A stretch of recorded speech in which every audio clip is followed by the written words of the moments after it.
Zainab Abdullahi woke up to chaos in her community the night of September 10th as flood waters swept in.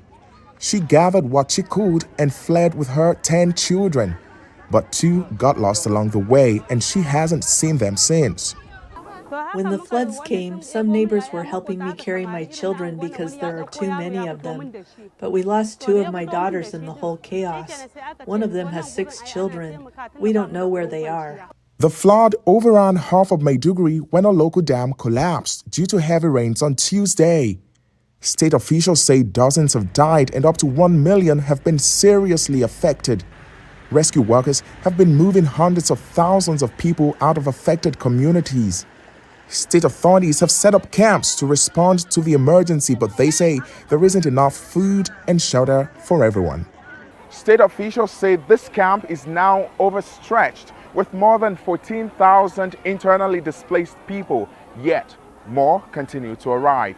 For many flood victims, it's a desperate scramble for survival.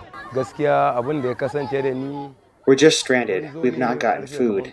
Thank God I got the stipend the governor gave us days ago. That's what I've been using to sustain my family. 2 years ago, Nigeria's worst flooding in a decade killed 600 people and displaced 1.4 million. The United Nations Humanitarian Agency says the situation is serious. It is a profound crisis, and it's a crisis, as you say, that comes in the middle of another crisis, where 4.8 million people are in need of food assistance in the northeast, in the Bay States. So what we are seeing is that already vulnerable people are now in a desperate situation. Borno State is the epicenter of Nigeria's 15-year-long battle against Boko Haram and other terror groups.